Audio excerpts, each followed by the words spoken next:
In a year's time, we won't be seeing Barcelona play their home games at the Camp Nou. But no, it is not because the Blaugrana will be evicted from their home for not paying the rent on time. The Catalan giants have been trying to revamp the stadium for ages, and we'll give you the exact details of this operation. If you don't watch League 2 football, we can't really blame you, but if you did miss out on the action at the weekend, you really need to watch the highlights of the last day of the season, which saw Bristol Rovers snatch promotion in circumstances that normally work out when you're playing a video game. AC Milan are on course to winning their first league title since 2011, and on Sunday, the Rossoneri had to thank Sandro Tonali for getting them out of the woods against a very plucky Hellas Verona side. So, we just spoke to Luis Suarez, and he says that if people don't subscribe to Goalside and like this video, they might end up getting bitten by him. So if you want to avoid the same thing that happened to Giorgio Chiellini, Branislav Ivanovic and others, you'll do the needful. 12 months change everything. Sandro Tonali, for example, since last May, has experienced a first path of maturation to take the Serie A in a Milan shirt as a protagonist. On Sunday in Verona, the Rossoneri midfielder turned 22. It was his first birthday as a leader, as the protagonist of a lively team ready to reap the benefits of 2 years of work. The journey has been symbolic. Last year, Milan won in Bergamo against Atalanta to seal a return to the Champions League. Tonali celebrated the achievement from the bench. He was still getting used to a new place back then, but today, this is a different Tonali we're seeing. And on Sunday, he proved once again why he's become a chief protagonist at the San Siro. With the club trailing 1-0 against Hellas, the youngster managed to find the back of the net before scoring another to ensure that his team got all 3 points against the Bentegodi. The result means that Stefano Pioli's men are 2 points ahead of Inter Milan in first place, and with just 2 games left in the season, you cannot bet against the Rossoneri going all the way. Still searching for a new striker for next season, Olympique Lyonnais know that they can't afford to stall on something this crucial. After the rout against Metz this Saturday, 3-2, Olympique Lyonnais' season is officially over. Honestly, with all due respect to Metz, we didn't play against the best team in Ligue 1, but when you see them fighting, winning duels, we didn't. Is the season already a failure? Yes, for me, yes, said Peter Bosz after the meeting. OL must now forget this terrible campaign and prepare for the next season. As the Dutch coach has demanded since his arrival, the priority remains to find a new striker, after the failure of Sardar Azmoun this winter, who has decided to join Bayer Leverkusen. As revealed by L'Équipe, the priority is to repatriate Alexandre Lacazette, who is nearly at the end of his contract with Arsenal and is highly unlikely to extend. However, failure to qualify for a European competition could curb the French international's desire to return to his former club, and logically forces Lyon to lower their expectations for this summer. Still, according to L'Équipe, the Lyon management recently received the representatives of the Swiss striker Breel Embolo. The 25-year-old striker from Borussia Mönchengladbach has not started many games this season, but has still managed to score 8 goals in 28 Bundesliga games.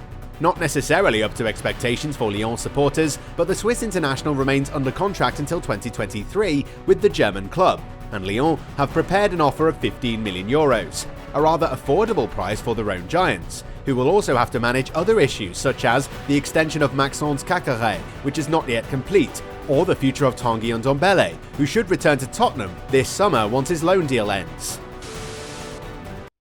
Last Saturday, April 30th, Rochdale lead 2-0, then 3-1 against Bristol Rovers, who were playing for promotion to League 1. Meanwhile, Mansfield played against leaders Forest Green, and Northampton against Exeter lead 1-0, and look set for a 3-way battle with Port Vale, who will eventually lose 2-1 to Newport County the following Monday.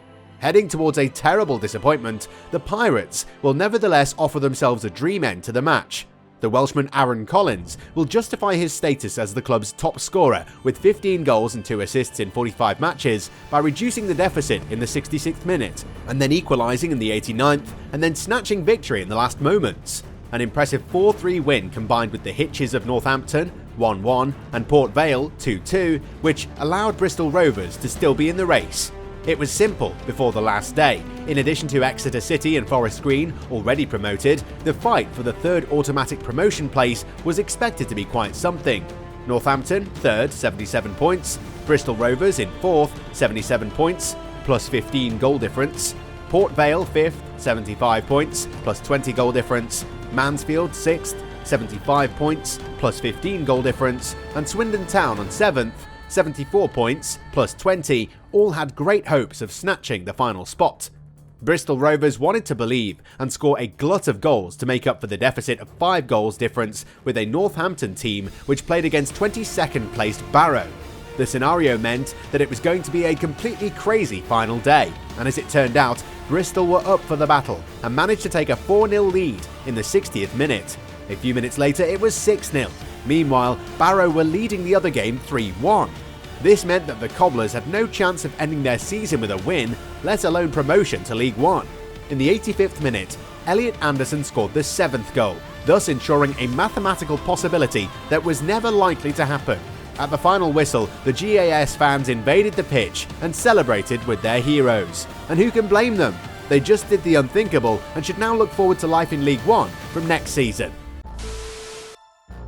According to the Daily Star, Manchester United midfielder Nemanja Matic is set to sign for Juventus this summer. The veteran Serbian midfielder will become a free agent in June and has already confirmed that he will not be staying at Old Trafford, and it appears that the former Chelsea man is likely to play in the Serie A, where Juventus are set to offer him a signing bonus of around €12 million, as well as a weekly salary of €105,000. This season, Matic has played 32 games and has done a far more decent job than most of his colleagues. Barcelona are set to play all of their home games for the 23-24 campaign at the Olympic Stadium, since for the majority of 2023 and 24, the Camp Nou will be going through a revamping process. The news was confirmed by the club last week and represents a seismic shift in the club's priorities since the return of Joan Laporta. The club's board have approved a €1.5 billion funding package to uplift the 99,354 capacity stadium and the surrounding area last December. The local council has also granted the club a license to proceed with the work, which will start in June when the current campaign ends. According to the club, it will take around 4 years for the project to end.